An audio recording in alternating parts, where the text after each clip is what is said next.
ජනාධිපතිතුමා අපිට බාර දීලා තියෙන ප්‍රධාන වැඩේ තමයි ගොවි ජනතාවගේ දුප්පත්කම තුරන් කිරීම. ඔක තමයි වැඩේ. අපේ අමාත්‍යාංශයේ ප්‍රධාන වැඩේ ඒක. පාරිභෝගිකයා ගැනත් අපිට හිතන්න තියෙනවා. මම නෑ කියන්නේ. හැබැයි ගොවි ජන ජීවිතේ නගා සිටවීම තමයි හැමදාම රටේ කතාවක් තියෙන මොකද? ගොවියා ඉතුරු ගෑල කියන්න ඕනේ. ඒත් කියලා දාන්න. ගොවියා හිඟන්නේ. මම තාම මංගල දැන්වීම බලනවා. මගේ වයස දැන් 61යි. තාම මංගල දැන්වීම බලනවා. බල මං හොයනවා යමක්. රූමත් යමක් හොයනවා. ඒ තියෙනවා රූමත් දියණියට දෙමව්පියෝ ඉංජිනේරු මහත්තයෙක් සොයයි. අපි අජිත් මහත්තයා වගේ. එහෙම තියෙනවනේ. රූමත් දියණියට දොස්තර මහත්තයෙකු සොයයි. රූමත් දියණියට ව්‍යාපාරික මහත්තයෙකු සොයයි. කොච්චර ආපස්සට දිනපතා බලලා ආපස්සට බැලුවත් රූමත් දියණියට ගොවි මහත්තයෙකු සොයයි කියලා පත්තරයක දැන්වීමක්වත් වැඩෙන්නේ නැති රටක් මේ. ඒකෙන් තේරෙනවා අපේ ගොවි ජන ජීවිතය කියලා කියන්නේ කෙනෙකුට දුවක් දෙන්න පත්තරයක දැන්වීමක් දාන්නවත් පුළුවන් එකක් නෙමෙයි. ඇයි? රූමත් දියණිය ගොවි මහත්තයෙකුට දීලා ජීවත් වෙන්න බෑ. මෙහෙ ඉතින් ඔය ගම්වල ඒවා වෙනවා ඉතින්. ඒක වෙනම කතාවක්. ඔයාලා බලන්න කොහේ තියෙනවද කියලා අහන්න. එක එක වෘත්තීන් තියෙනවා. ඉතින් ඒ නිසා අපේ වගකීම තමයි මොකද්ද? පත්තරයට අර දැන්වීම ගේන එක.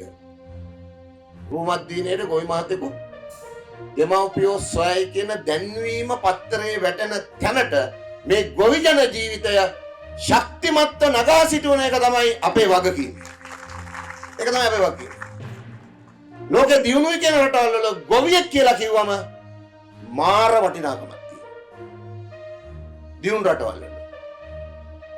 නමුත් අපි කියනවා අපි කුෂිකාර්මික රටකි. එහෙමද කියන්නේ?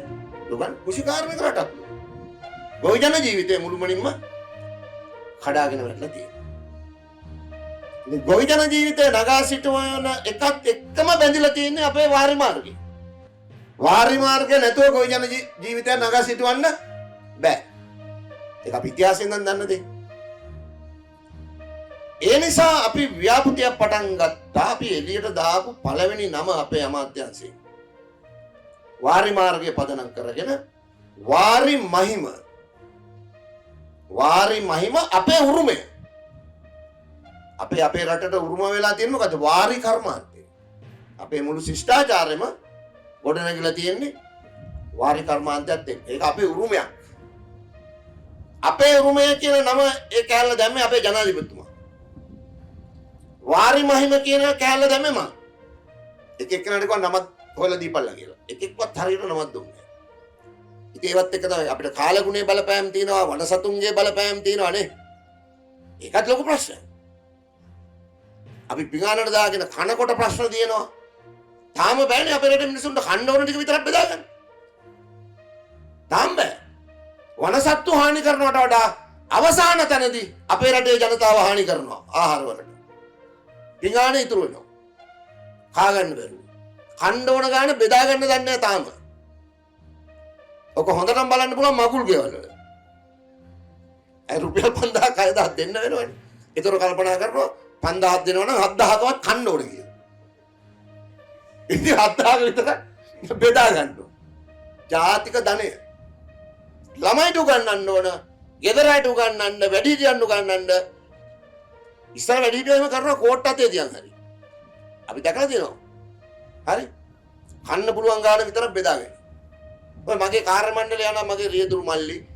ඔය අපේ මාධ්‍යයකගේ කට්ටියට ඔක්කොම පුරුදු කරලා තියෙනවා. කන්න පුළුවන් ගාන විතරක් බෙදාගනි. නැත්තම් කනවා මගේ. රිලවගෙන් ප්‍රශ්න ඇවිල්ලා, වඳුරගෙන් ප්‍රශ්න ඇවිල්ලා, අලින්ගෙන් ප්‍රශ්න ඇවිල්ලා. මේ සුළුසුළුගෙන්, ගම් වතුරෙන් මේ වාරි මාර්ග වලට ලංකාවේ වේදම් කරලා ඇති කෝටි ගණන්. ඉතිහාසෙ පුරා මේ ඔක්කොම මාංශ වෙලා දුක් විඳලා අන්තිමට කන තැනදී වනසත්තුන්ගේ වෙනවට වඩා හානියක් ආහාර වලට අපේ රටේ සිද්ධ වෙනවා. තවත් මෙවැනි වීඩියෝ නැරඹීම සඳහා Cflix YouTube නාලිකාව සබස්ක්‍රයිබ් කරන්න.